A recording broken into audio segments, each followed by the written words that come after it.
Hello, I want to talk to you about the Lineker affair.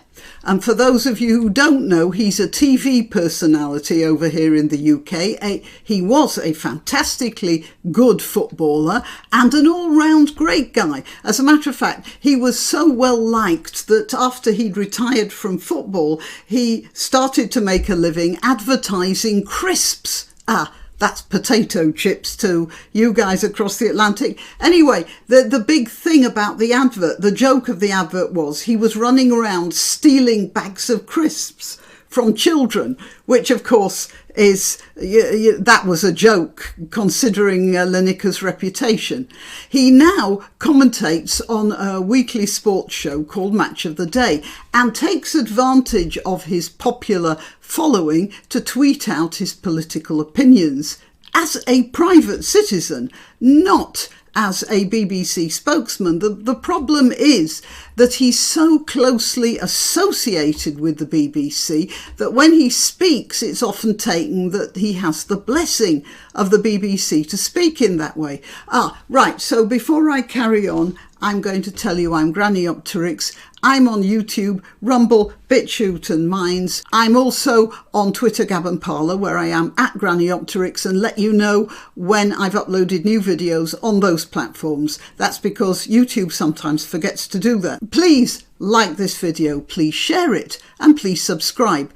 If you think you're subscribed on YouTube, again, just check it out. The subscriptions drop. You can help me financially. There should be the bouncing coffee cup there, and there will be in the description a couple of other links. Everything I've just spoken about is in the description. Okay, so back to the BBC. You can drop bombs on the British, you can force them to eat snook. If you don't know what snook is, it's a disgusting tasting fish that they tried to make people eat during World War II rationing. You can lock the British in their houses for no particular reason. You can refuse to educate their kids.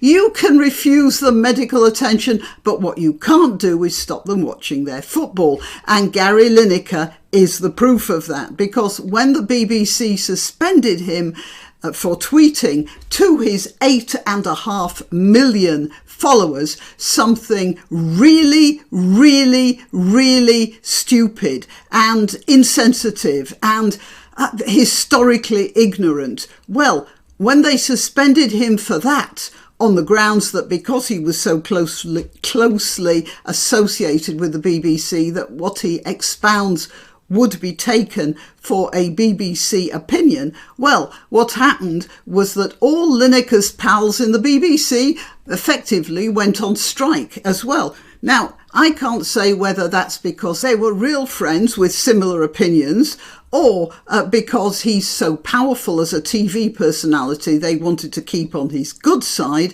or because they reckoned it was about time they all showed the Director General and the government who's boss. I can't tell that. I'm assuming it was a mix, but faced with the displeasure of the general football watching public, the BBC is now backing down. What does this prove? Well, the BBC staff, as I say, have flexed their muscles and shown that they can say what they like. And that's for sure.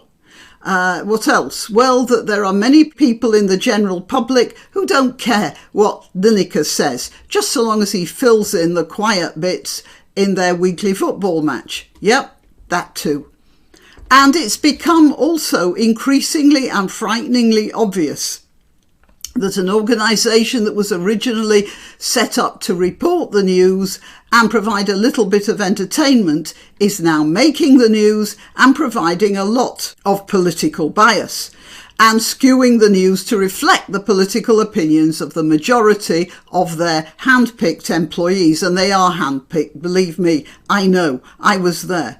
So, is this the end?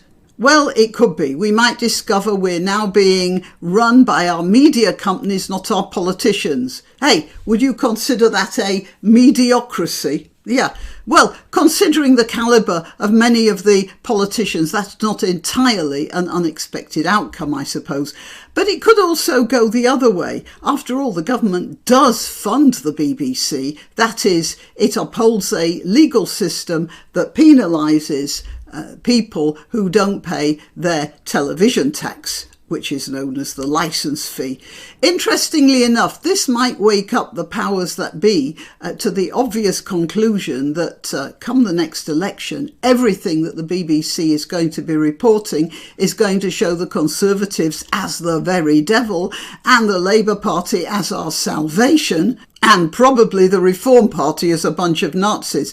And I'm using that word deliberately because it won't be long before other BBC employees are slinging that word around with gay abandon. So they've been empowered to do that now. So I expect that fairly soon there's going to be possibly some defunding going on of the BBC, either covert in some way or simply outright.